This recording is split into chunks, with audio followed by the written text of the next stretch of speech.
Dead as a Doornail, Book 6 of the Stan Kraychik Mysteries. Author, Grant Michaels. Publisher, St. Martin's Press, New York. Narrator, Eric Aust. Chapter 10. I enter Myron's store and we do a reprise of our earlier duet. From somewhere within the store he calls out, "Wipe your feet," and then I dutifully make the requisite motions. We're quite the couple already. Myron appears carrying a large cardboard packing box. Betty is trotting happily behind him, like a good, servile wife. Maybe that's why Myron owns him.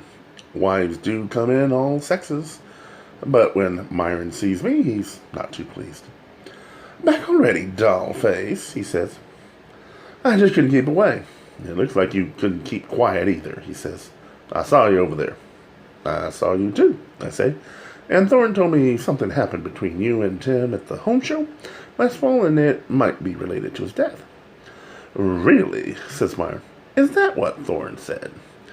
He sets the big box on the counter, then bends down toward Betty and roughs up his ears a bit. He and the dog exchange big, wet, sloppy kisses, and I'm slightly revulsed. I prefer my kissing drier, like a cat's. As if sensing my reaction, Betty runs around to my side of the counter and starts licking my hand. I pull away, ever so cautiously, for my experience with dogs, no matter how friendly and well-trained their owners claim them to be, is that after the tongue, generally come the teeth. Then with a single command and gesture, Myron sends Betty to the back room of the store. "Bed," he says, and off scampers the dog, pathologically eager to do his master's bidding. And yes, from this angle, Betty is definitely a boy. I say, "He certainly knows who's boss." "Sometimes," said Myron. "That breed is very intelligent. They love to test you and keep you on your toes.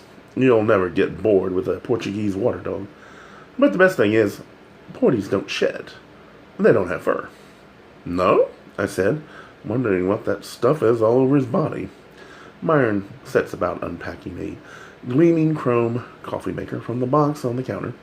He brushes away bits of Excelsior that adhere to shrink-wrapped plastic around the appliance.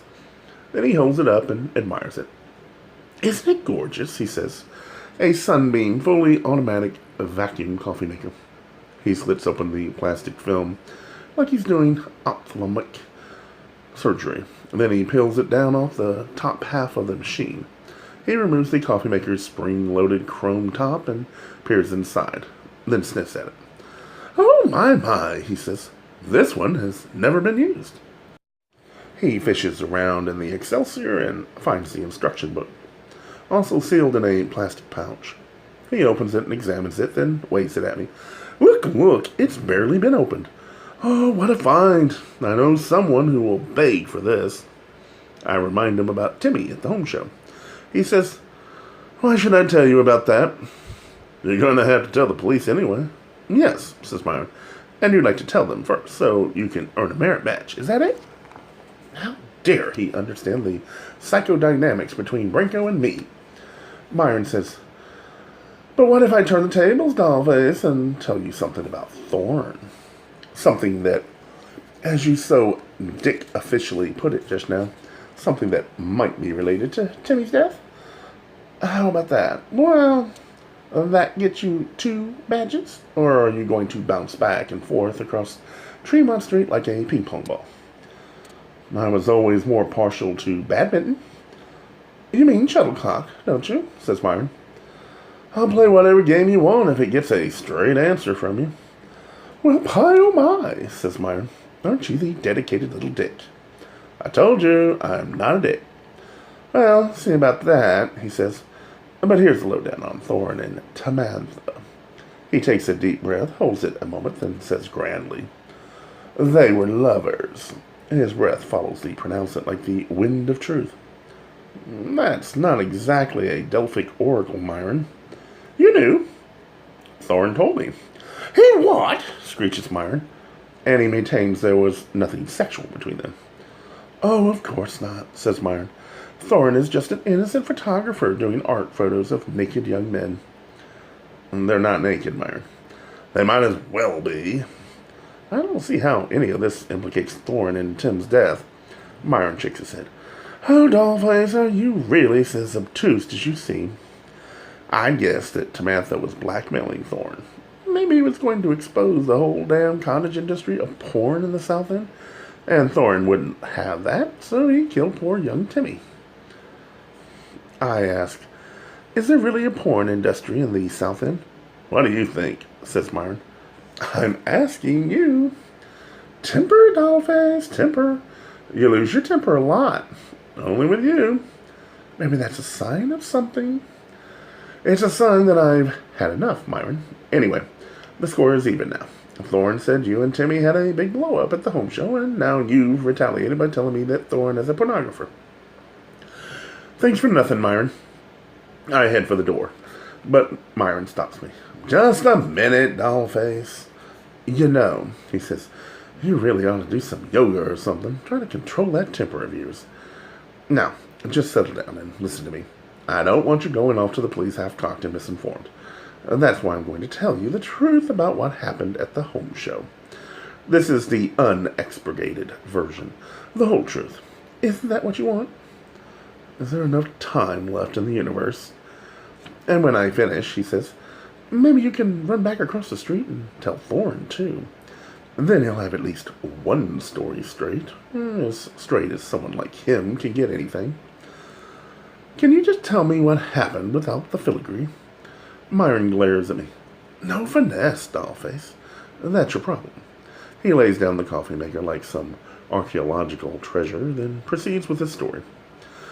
Tamantha called my things fakes. He did it right there at the home show. I told every prospective buyer that my goods were fakes. I was mortified. Do you know what that kind of thing can do to your reputation? But he was clever about it. He did it quietly, so I couldn't convince the security people to remove him from the premises. He claimed that everything I sold was a Taiwanese knockoff. And do you know, that was the first show where I had a loss. Well, I can prove that everything here is the genuine article, or else a specially authorized reissue edition. Look for yourself. Nothing in this place is imported, including the glaze on that anniversary set of Fiesta ware. Now I ask you, does that sound like a good reason for me to murder Miss Tamantha? He's right. It's a ridiculous motive, too extreme. But then Myron is an extreme kind of person. Could an offhand remark about his precious things drive him to kill someone? Better let the police figure that one out. I shrug. You can't go by me, Myron. I don't care much about stuff. Stuff? He says with a shudder, as though I've uttered blasphemy. I thank him for his time and head for the door again. He says, are you going to see Thorne now? For what? To tell him what I just told you. First off, Myron, I'm not a shuttlecock for either you or Thorne. Second, nothing you've told me is that important. Sorry. Myron looks disconsolate. I tell him to cheer up, that he's got a big treat in store. I see a tall, dark, and handsome Mediterranean stranger coming your way. Really? He says. I nod. I can guarantee it. Oh, just you wait, little man, when you come face to face with Mr. Vito Branco, which is exactly where I'm going next. Outside, I pass by Selena's realty office again, gateway to paradise, and notice that it's closed up already. Last train for heaven just left. Or maybe she's got her own steam room and sauna out back. Or maybe she's out for a late afternoon drive, running down unsuspecting pedestrians. I walk down Tremont to Berkeley Street, turn left, and head toward police headquarters. Gay Mysteries audiobooks. I think it is easy to hate a label, but a face humanizes the word. So this effort is twofold. To offer comfort to those like myself that your world didn't end because you don't fit into the view of acceptable society on both sides.